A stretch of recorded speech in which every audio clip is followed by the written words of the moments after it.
La COP, c'est quelque chose qui résonne à la dimension locale. On a une histoire locale avec une grosse entreprise, l'acier inoxydable, les forges de Gueugnon, ça date des années 1750-1780. Ces locaux-là sont aujourd'hui laissés à l'abandon, à la fois par l'entreprise, mais aussi parce qu'il y a eu des activités commerciales indépendantes. Aujourd'hui, la collectivité, compte tenu que c'est en plein cœur de ville, a décidé de s'y installer et de déployer un projet ambitieux, à la fois qui résonne en matière économique, en matière culturelle et en matière d'avenir sur le développement industriel. Alors, ce projet COP, c'est un projet d'envergure pour l'avenir du territoire de la ville de Gueugnon. Ce sont 3 volets. Un premier volet médiathèque, dans lequel on veut effectivement que l'ensemble de la population dispose d'un outil culturel avec le numérique, avec les nouveaux outils de développement culturel. Un deuxième volet qui est un volet lié au développement numérique.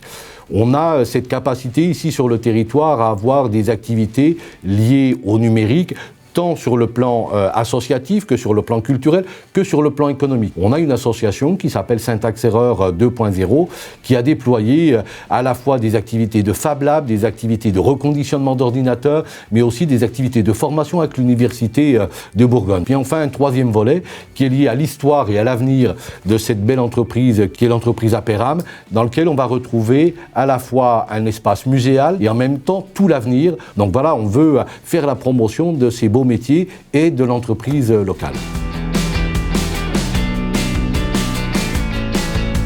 On est un territoire d'industrie reconnu depuis 3 siècles. Le renouvellement des générations dans un territoire comme le nôtre, il est encore plus compliqué que dans des territoires urbains. Il y a un enjeu d'attractivité du territoire pour la ville de Gueugnon.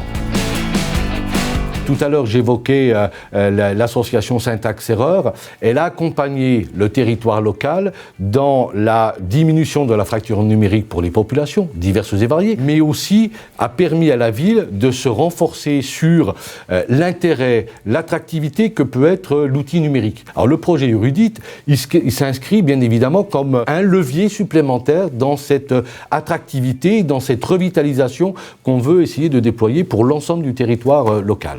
Je pense qu'on est face à une révolution numérique et qu'on doit s'impliquer et essayer de réfléchir d'une manière globale. C'est un outil, si on s'en sert bien, si on l'utilise bien, qui doit permettre à la fois du développement économique, du développement personnel, du lien social, de la culture, de l'éducation. Donc si on essaye de réfléchir tout ça d'une manière un peu globale, je pense que véritablement on a un enjeu devant nous et donc on veut déployer cet aspect numérique au service de l'ensemble de la population et avec une focale également économique.